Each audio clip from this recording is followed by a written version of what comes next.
You're listening to American Top 40 and Shadoe Stevens, and we are here, the apple that all recording stars bob for, #1 on the Billboard chart.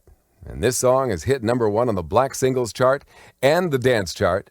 It's from this week's new #1 album, Rhythm Nation 1814, and it spent more weeks at #1 than any other record this year, spending its 4th week at #1 right now. The #1 song in the USA for the 4th week in a row is Miss You Much. Here's Janet Jackson. That means we have a new #1. And hit history, too. Something no group has ever done before in rock history, not even the biggest group of all, the Beatles. Some solo artists have pulled it off. What is that? Scoring 3 #1s in a row with their first 3 singles released in the USA. First Andy Gibb in the 1970s, then Mariah Carey in the 90s. But this is the first time a group has done it. First they hit #1 with All That She Wants, then The Sign, and now they've done it again. And the new #1 song in the USA, the first group in rock history to hit #1 with their first 3 singles in the USA, Ace of Base and Don't Turn Around. This is American Top 40. I'm Shadoe Stevens, and we have arrived, the song supreme, #1. Another one for the record books, too. It rewrites a page on women at #1. Last week, we kind of hinted that it might happen, and it has. 10 weeks in a row at the top for a solo woman. The first time this ever happened was way, way, way back in the 1940s. Dinah Shore with a song called Buttons and Bows.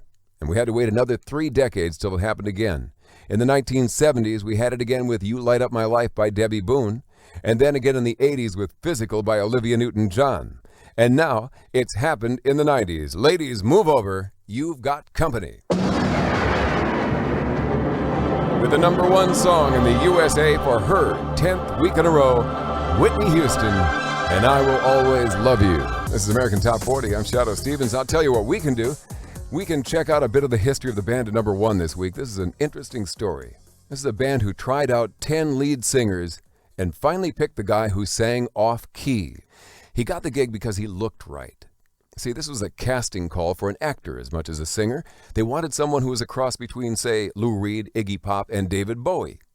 And one night, while they were hanging out at a club called the Rum Runner in their hometown Birmingham, England, the guys in the band spotted a likely candidate. Turns out he was a drama student from the local university, and he fit the bill perfectly. Black shiny boots, tight pants, leather jacket, black shades, and bleached hair with a brassy kind of orange tinge. And he didn't only look the part, he also had the tood. But when they asked him to sing, he hit more than a few bum notes. Well, the band's management didn't care how he looked. They tried to get rid of him.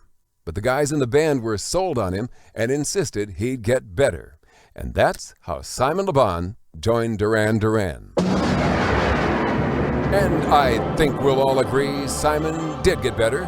For their 6th week, they have the #1 song in the USA. This is Ordinary World. You know, if you're a singer, sometimes you have to sing the same song in the studio till you get it right for a record, or other times they take the best from all the recordings to come up with one perfect, ultimate version. But neither was the case for the woman who sings this week's #1 song. When she was on her way up the survey, we told you how when she started recording sessions with producers Jeffrey Smith and Peter Lord, she cut a preliminary lead vocal, known in the recording business as a scratch vocal. And it turned out so good, nobody wanted her to change it or do it again. She told us, essentially, the lead vocal was done in one take because there was a raw quality to it that we didn't want to ruin. For a 2nd week in a row, the #1 song in the USA is by Paula One Take Abdul, Rush Rush.